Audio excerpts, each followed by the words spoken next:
ગુજરાત અને અત્યારે હાલ જેપ્ટો સ્ટોર ગાંધીનગર કુડાસણમાં અત્યારે સ્ટ્રાઇક ચાલુ રહે. ઘણા રાઇડરોને ઘણા બધા પ્રશ્નો છે, તો આપણે એમના દરેકના પ્રશ્નો જાણવાનો પ્રયત્ન કરીશું. તો ભાઈ, તમારો શું પ્રશ્ન છે? જે રેડ કાર્ડ બહુ જૂનું લાવવાની ઈચ્છા છે, તો રેડ કાર્ડ બહુ જેથી શું કહેવાય, આપણે રાઇડરોની અર્નિંગ ઓછી થઈ ગઈ છે, તો રેડ કાર્ડ વિશે તમારું શું કહેવું છે? એમાં પહેલા 1500-2000 મળતા હતા, એમાં અત્યારે 500-700 રૂપિયા થાય છે 8 કલાકમાં, બરોબર. અને એના પછી વધારમાં ઓર્ડર વધારે કરતા હતા, એના પછી ઓછા કરી નાખ્યા છે ઓર્ડર, અને પૈસા ઘટાડી દીધા ઓર્ડર ઉપર. બરાબર. તો એટલે તમારું શું કેવું છે કે રેડ કાર્ડ જૂનું આવે કે નવું આવે? જૂનું આવવું જોઈએ. કે કેવું કે જેથી કરી રાઇડર જે 10 થી 12 હજાર રૂપિયા અઠવાડિયે કમાતા હતા, એની જગ્યાએ અત્યારે બિલકુલ 7 થી 8 હજાર જ કમાઈ શકે છે. જે આગળ કંપનીને જાણ કરવી કે ભાઈ જૂનું રેડ કાર્ડ જે પહેલા જે પ્રગતિમાં હતું, જે ચાલુ હતું, એ લાવે. બરાબર. બીજું કે હવે આ રીતે અમે સ્ટ્રાઇકો પાડીએ છીએ, બરાબર, કે ભાઈ રાઇડરોને અન્યાય થાય છે, રાઇડરોની શોષણ થાય છે, જેથી કરીને રાઇડર પોતાનો અવાજ ઉઠાવે તો આઈડિયો બંધ કરે છે. આઈડિયો ટર્મિનેટ જ કરાય. કોઈ બી જેપ્ટો વિશે કોઈ બી બોલા તરત જ આઈડિયો બંધ કરી નાખે આ લોકો. તો ભાઈ તમે જેપ્ટો વિશે કશું બોલી ના શકો, કોઈ બી અવાજ ઊંચો ના કરી શકો તમે. ગ્રાઉન્ડ લેવલે કોઈ સપોર્ટ જ નહીં ને આઈડિયો બંધ કરી દેશે. આ વખતે તમે અચાનક જ બંધ કરી દે. એમાં ભાડું કેવી રીતે ભરવાનું, બાઇકના હપ્તા કેવી રીતે ભરવાના? બરાબર છે. અને ઘણા છે બીજા, હવે સ્ટોર 24 કલાક ઓપન હોય છે, બરાબર. ઘણા રાઇડરોને 16 કલાક, 14 કલાક, 5 થી વધારે પણ કામ કરવું હોય છે, પણ સ્લોટ ઓપન નહીં થતા. તો સ્લોટ વિશે તમારું શું કેવું છે? સ્લોટ વાળું તો સ્લોટ તો પૂરતા જ નહીં. સ્લોટ તો જ્યારે રાતે 12 વાગે 2 વાગે સ્લોટની જરૂર હોય ત્યારે સ્લોટ ઓપન જ નહીં હોતા. સ્લોટ ફૂલ હોય છે, જેથી કરીને ઓપન થતા જ નથી. કામ કરવા માટે તો જૂના બીજા રાઇડર ના જોડેથી સ્લોટ ઓપન કરીને કામ કરીએ છીએ, તાર તો કામ થાય. પાછા નવા રાઇડર ના જોડે સ્લોટ લેવા પડે અમારે. પાણી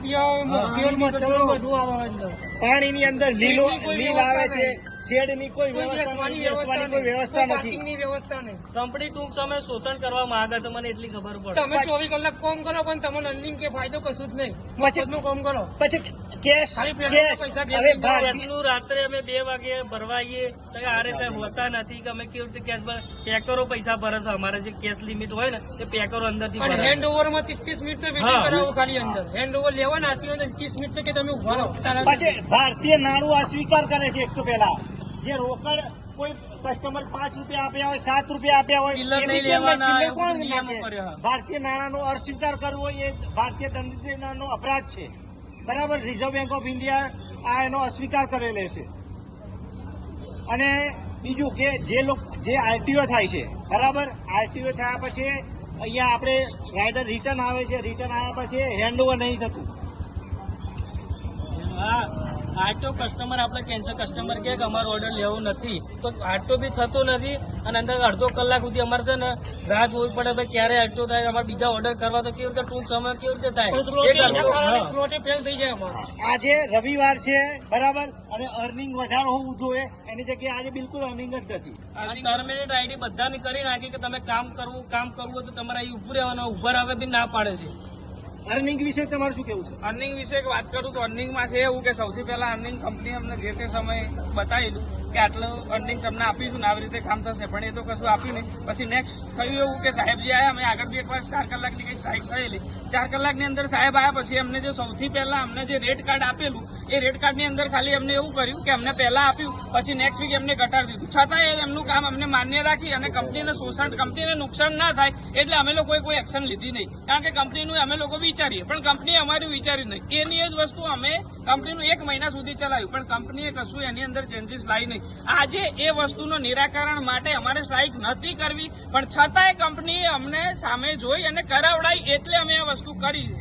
એટલે અમે તો કંપનીનું એક જ વસ્તુ છે કે અમે કંપનીને એમ કહીએ કે અમારી સ્ટ્રાઇક તમે કહેતા હોય તમે કંપનીની સ્ટ્રાઇક સમેટીએ લઈએ, પણ કંપની અમારા પ્રશ્નો તો અમારા જે આટલા પ્રશ્નો છે અમારા રાઇડરોના બધાના જેમને જે રજૂ કર્યા છે, તો જો અમારા પ્રશ્નોનું નિરાકરણ કંપની લાવી દેતી હોય તો અમે રેડી છીએ અને એનું કંપનીનું નિરાકરણ અમે વાટાઘાટા કરવા સમાધાન કરવા માટે બી તૈયાર છીએ. પણ અમારે કંપની અમારા પ્રશ્નોનું તો નિરાકરણ લાવી જોઈએ. દર વખતે એ લોકો કે અમે દર વખતે એમને કીધું એવું કર્યું ખરું, પણ અમને અત્યાર સુધી છેક સુધી હવે અન્યાય થયો, પૂરેપૂરો થયો, જેથી કરીને અમને કશું મળવા લાયક જ ના રહ્યું. કારણ કે ચલો બીજા બધા બી દૂરથી ગામડેથી આવે છે, તો દૂરથી આવે છે તો એમને કઈ પેટ્રોલનો ખર્ચો કે એમનો ખાવાનો ખર્ચો કંઈક તો એ લોકોનું બી નીકળવું જોઈએ ને. હવે એમને કશું ના મળે તો માણસ કરે શું? એમને ઘર બહાર બૈરી છોકરા છે તો એમનું બી વિચારે કંપની. એટલે અમે એવું નથી કે કંપની જોડે વાટાઘાટા ના કરીએ કે ના કરીએ નિરાકરણ. અમારે ભાઈ કામ કરવાનું જ છે, અમે કામ કરીશું તો જ અમારું ચાલશે. એટલે કંપની અમારા આ 2-4 પ્રશ્નો છે કે રેટ કાર્ડ છે, ઘણા બધા લોકોની આઈડી બી કંપની એમની મનમાની રીતે બંધ કરી દીધેલી છે. એવું નથી કે એમને, કારણ કે ઘણા બધા જે કરી ગયા છે એ અલગ વસ્તુ છે, પણ આ જે આપણા જે એવા માણસો છે કે જે સક્ષમ છે કામ કરવા માટે, છતાંય જો એ લોકો એમની આઈડી બંધ કરી દેતી હોય તો એ યોગ્ય નથી. એટલે કંપની એમની આઈડી ચાલુ કરી દે. અને અર્નિંગનો જે પ્રશ્ન છે રેડ કાર્ડ વાળો, એ રેડ કાર્ડ અમને સુધારી અને વ્યવસ્થિત થોડું તો તમે જૂનું ના આપી શકો તો નવામાં પણ અમને સૌથી પહેલા આપ્યું તો એવું તો આપો, અમે એ કહેવા માંગીએ છીએ. તો એ ભાઈ તમે લોકો કહો છો જે અહીંયાના સાહેબો છે કે એ બી નહીં સુધારો થાય, નહીં ચેન્જીસ થાય, તો એ યોગ્ય નથી. એટલે અમે તો સ્ટ્રાઇક સમેટવા તૈયાર છીએ, પણ અમારા પ્રશ્નોનું નિરાકરણ તમે લાવો તો અમે તૈયાર છીએ.